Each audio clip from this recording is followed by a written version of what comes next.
everybody. Good to see all of you here. Thanks for coming. So I always like to start my talk with a joke. Welcome, Shelley. Good to see you.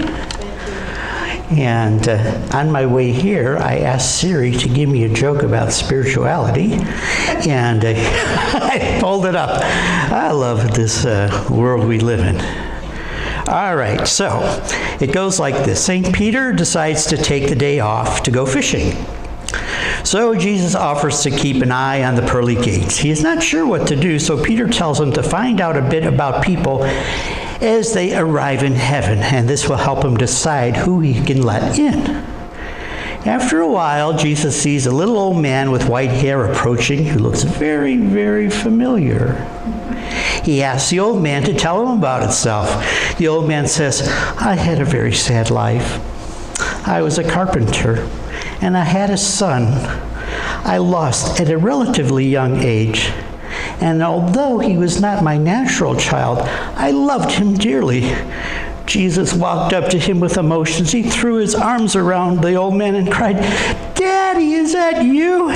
The old man replied, "Pinocchio, is that you?"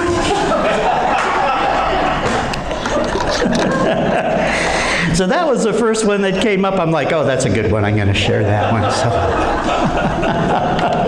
So my talk today is freedom and divine order, and the dance between the interplay of these two sacred principles that we talk about in unity. So, two words that seem to pull in opposite direction. We have freedom, we talk about spiritual freedom, and then there's this thing called divine order, like this thing that's kind of orchestrating things. Even though we make choices, we may not get the things that we are put out there. So, they pull in two opposite directions, soaring like an eagle into infinite possibilities is what freedom is. Infinite possibilities that we talk about here in unity. So we let freedom ring in our lives, and the other rooting itself deep in the sacred soil of structure and intelligence, which is divine order, divine intelligence, or some may say divine providence in some of the more traditional churches. Yet in truth, these two are not opposites. They are partners. They are sacred partners. They dance together in spiritual dance. So let's dive into what this really means for our lives. Just like my house, I bring so many things and I clutter things up. So let me kind of move this along there. So. Oh, goodness, no. Harry, can you get me a napkin? A couple of napkins. That was the coffee there. So even in this, there's some sort of divine order, and I accept that. No. Put that down there. So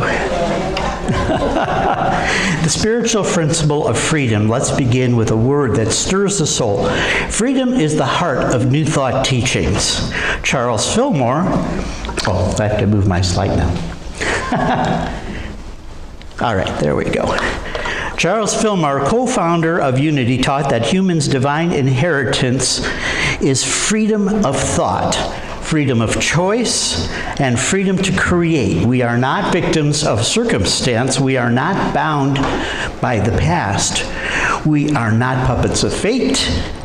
We are co-creators with the divine mind, or God, or Christ consciousness, substance, whatever you like to call it.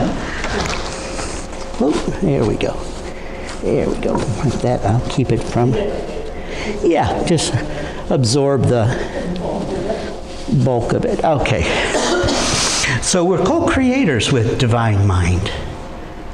You know, we're not doing this all by ourselves. We put it out there and we create with God, with Spirit, as we move forward. So let that truth settle in your heart. I am free. I am one with God. Let's say that together. I am free. I am one with God. All right, you guys are good. So this isn't the ego's freedom. I do whatever I want. This is spiritual freedom. The power to choose love over fear, vision over limitations, truth over the appearances. Freedom, Jesus said, you shall know the truth, and the truth shall set you free. Freedom in the Bible, in Galatians, says, Paul speaks of freedom from sin, not just external change. And as we in New Thought describe sin as missing the mark or error thinking. So if that word is a little trigger for somebody, that's all it is. It speaks of freedom of error of thoughts, not literal external change, because most of our chains are on the inside. Jesus didn't come to give us license, but liberty, a freedom that transforms the heart, transforms our inner man and women. When Christ sets us free, we are no longer slaves to fear, guilt, or condemnation. So once that Christ consciousness is awakened in us, we come free from all these things that hold us back. So if the Son sets you free, you are free indeed. So we are aligned ourselves with our Christ presence through the various tools that we use, prayer, meditation, coming to church, reading whatever spiritual literature you may like, the daily word, the Bible, whatever it seems to float your boat. And we have the freedom. We have the freedom to forgive. We have the freedom to hope. Even in our darkest time, there is always hope, because we know the truth that God is there, divine order is there. It's all going to work out one way or another. And we have the freedom to come to unity and apply these spiritual principles in our lives. So how many of you are familiar with Catherine Ponder's books? Okay, quite a few of you. So Catherine Ponder always has these little stories like, I knew this businessman and he was down and out, or I knew this secretary and she lost her job and her husband, and they come through. So I thought I'd share one of us. So there was a woman in our community, let's call her Sarah. Sarah was stuck in a job she didn't love, but she felt she couldn't leave. Bills to pay, expectations to meet, she felt imprisoned. But she began to practice her principles, the truth and affirmation. Every morning she affirmed, the Spirit of the Lord is upon me. I am free in God. I am guided by divine intelligence. She didn't quit overnight. She didn't escape. She awakened. She started using her spiritual tools. And through prayer and meditation and trust, she aligned herself with her higher good, her higher self. Within her. Within months, a door opened, unexpected, but perfect for her at that stage in her life. And she stepped into work that fed her soul and supported her abundance. That is spiritual freedom in action. We have the freedom to practice our spiritual tools. Now we say unity is practical Christianity. So this is, the practice, the spiritual practice that we do. We affirm, we pray, we meditate. And so now we'll go to divine order, which is, okay, we have that. I missed that slide. The invisible intelligence. So divine order is the spiritual law that governs the universe. It's not rigid control or fatalism. It is the loving intelligence that orchestrates life according to the highest good. Once again, another unity principle, highest good. What is for the best for me, and not only me, but those around me? I believe that's how the universe works. We're all one and part of the same fabric. That the highest good is also for the highest good of others. So the highest good for me is going to be the highest good for others. It's not just me and my little universe. It's for everyone, for whatever we are going through. It is the order behind the stars, the seasons, and your heartbeat. We may not always see divine order with the physical eye, but like gravity, it is always in operation as a law and a spiritual principle. So unity teaches us one core affirmation, and we can say it together. Divine order is established in my life now. Once again, divine order is established in my life now. And sometimes divine order feels like delay. And sometimes it feels like disruption, like that Indian god, I believe her name is Shakti, the god of destruction, destroy, fire, burns things down, to clear the way, as Rumi would say, to bring something new, to sweep out the house, to bring in a new guest into our home, whatever that may be. And so, but if we look deeper, we find that divine order never fails. Only our perception needs to catch up. Or in other words, we need to align with it. We need to align ourselves with divine order. So how do we do that? You know, like we did now, we sit still, we go into meditation. I have a plaque at home that says, when the mind ceases, the soul speaks, something like that. So we do our best to quiet our minds. Allow the thoughts to drift by like clouds, not trying to grab them, process them, internalize them. Just let them pass by. They're thoughts. They're not who you are. You're not your thoughts. They're just thoughts. They pass by. And we close until we can, hear that guidance, that still small voice that says, be still and know that I am God. The God within you, the God at the center of your being. I know we're all human. I'm guilty of this. So many distractions. My phone, the TV, my piano. So sometimes it's really hard to be still and go into that silence. But sometimes we can do it while washing the dishes. I'm sure you've all heard of this, chop wood, carry water, where, you just feel the warmth of the water on your hands and the soap and the squeaky cleaning of the dishes. Or if you have a dishwasher, rinsing them off and putting them in the dishwasher and, turning on the dishwasher and just listening to the sound, just like focusing on what do I hear, what is going on here? Like right now I hear that fan up there. And a little, lip smacking or whatever. And as we kind of like distract our mind from our usual thoughts, and sometimes a guiding thought will pop in, like, hey, have you ever thought about this? Or maybe you should call so-and-so, or maybe just sit still. Or maybe go be out in nature where God dwells and see the changes in the leaves, in the flowers blooming, and the decaying, all part of the circle of life. So I kind of went off on a tangent, but that's okay. I allow that to happen because I feel it's Spirit working through us. So, okay. So, another one of Catherine Ponder's little things. A man once said, I lost my job and I thought it was the worst thing, but now I see it was the best thing that could have happened to me. He had been praying for purpose and peace. And life responded, not with comfort, but with a shake-up. Once again, like Shakti, the god of destruction. And that seeming chaos gave birth to clarity. That whatever it was needed to be shaken and taken out of his life for his life to become clear. Divine order is not passive, it is responsive.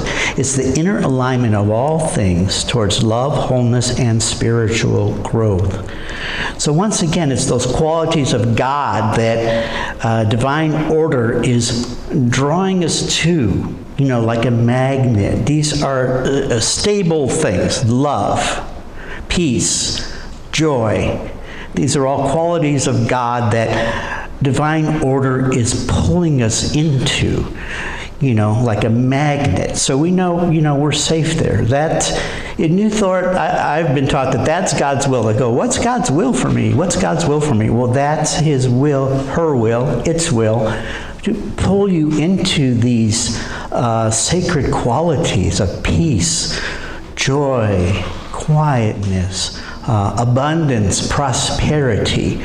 So once again, we work towards those things, but we also use our spiritual tool. So now we have the dance between freedom and order. So here's the big question. How do freedom and divine order work together? Freedom is our power to choose. God has given us free will, and our will can say yes, our will can say no. So we have free will. That's probably the greatest gift that God's given us. And so probably also the biggest curse, because we're free to do all kinds of things that are not right, like start wars.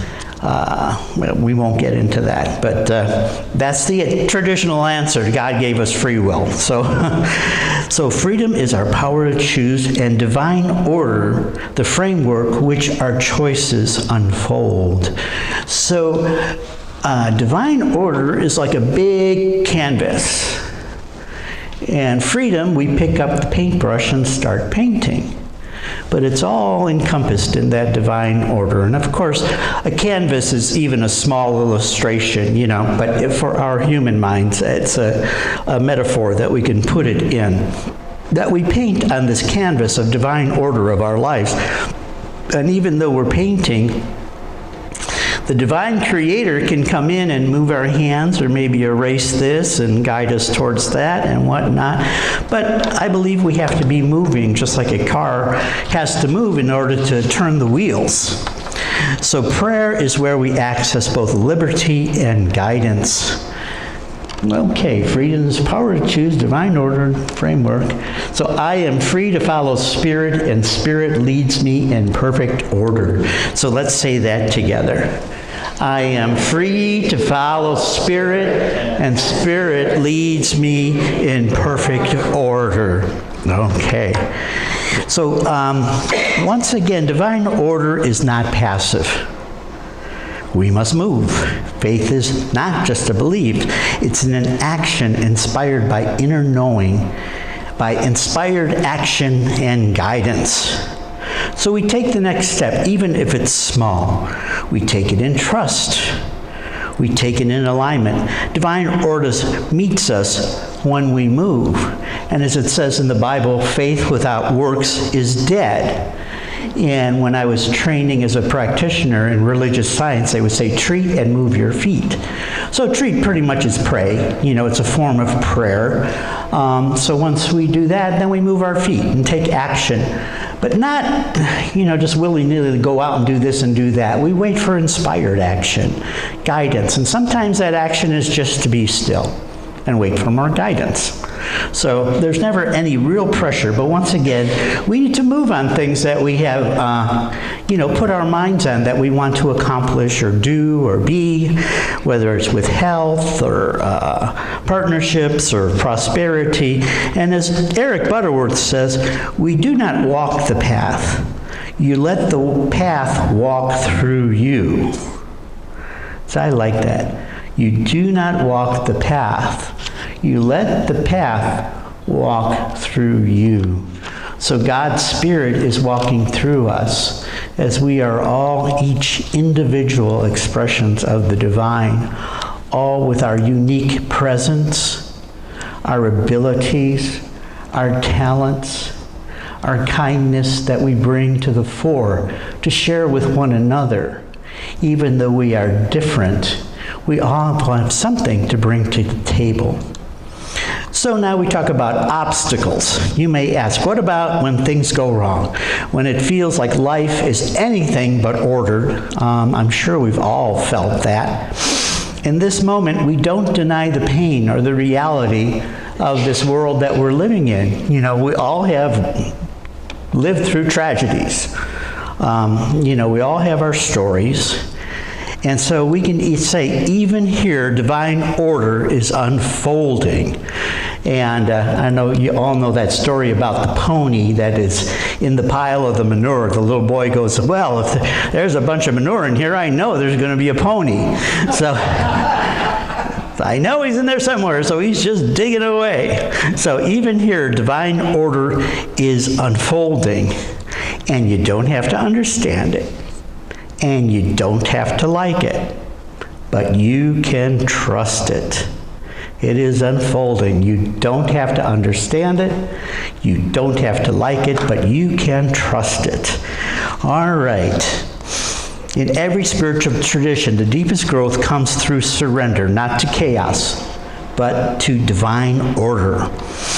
Okay, so we have another Catherine Ponder story that I think I'm going to just flip through, because for time's sake, when we align our free will with divine intelligence, miracles happen. Not because we control the universe, but because we surrender to its higher rhythm. I know when I was working down in San Diego with their prayer ministry, there was a little plaque that said,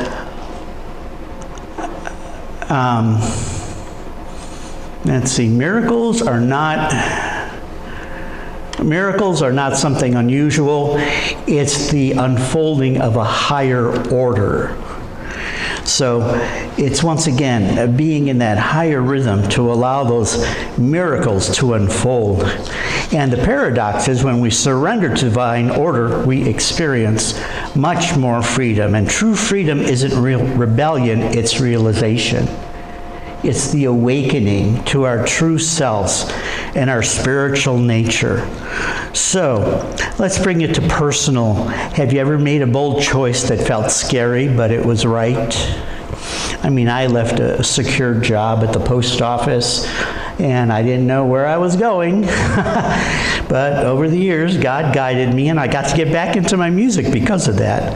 And you didn't know the whole picture, but you felt something pulling you forward. And that was your divine freedom being guided by divine order. And a unity truth is, I am free to follow Spirit, and Spirit leads me in perfect order. I am free to follow Spirit, and Spirit leads me in perfect order. I'd like that to just sink in, because a lot of times we'll say affirmations, and they can be just words, and sometimes, we don't believe them, or it's just on the surface. It doesn't really sink in. But really, there is a perfect order in our lives. There really is, even if we can't see it. Okay, let me see if I'm on board. Okay, the dance between freedom and divine order. Many tools we can use. Prayer, of course. Affirm the truth by using affirmations. Use affirmations, I'll get back to that, and act with trust and faith. Has anybody heard of affirmations? That was popular many years ago. Reverend Blair was talking about it down in San Diego. So affirmations is, you could look it up, but it goes something like you're going to ask it in the form of a positive question, and as asking the question, it percolates the subconscious to start bringing you solutions. Like you could say, divine order runs my life. And then you can say, how does divine order work so perfectly in my life? And then you'll start saying, well, this happened, and that happened, and that happened. So then you start coming up with answers. And then, so say you want to move to a new place. I affirm that I'm living in my new place, and I'm happy, and I'm free, and I'm blessed. And sometimes the mind will kind of challenge that.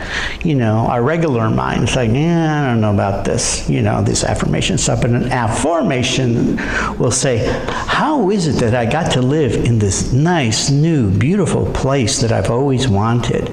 And so when we ask it in the form of the question, then the mind can start stimulating, hey, you never thought about this, and then it can lead us onward. So if you want to learn more about that, just look it up on on YouTube or whatever. So where we are, some practical spiritual tools. So let's see. So we let freedom ring in our lives. We'll bring it to a close here. So we have the dance between freedom and divine order. I am free in spirit. Divine order governs my life. I trust the unfolding of my highest good. So if you notice, I got a little color theme there going.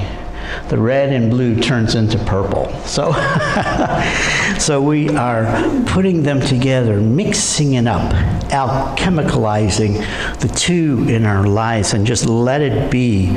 So you can trust the flow. Freedom and order are not rivals. They are sacred siblings. They are the inhale and exhale of spirit. And you are powerful expressions of divine intelligence. You are free. Let freedom ring in your heart by letting go of anything that no longer serves you. Let freedom ring in your home by choosing forgiveness. Let freedom ring in your community by showing compassion to the broken, love towards one another. We are free to be called into these actions, free to come to church, free to have hope, even in the darkest times. So once again, we are free in spirit. Divine order governs my life. I trust the unfolding of my highest good. And we'll conclude with this one here. Right now, I claim my spiritual freedom. I move forward in faith, and divine order lights my way. Let's say that together. Right now, I claim spiritual freedom. I move forward in faith, and divine order lights my way. You guys sounded great, but let's say it one more time with real gusto. Right now, I claim my spiritual freedom. I move forward in faith, and divine order lights my way. All right, thank you so much. Namaste. Thank you.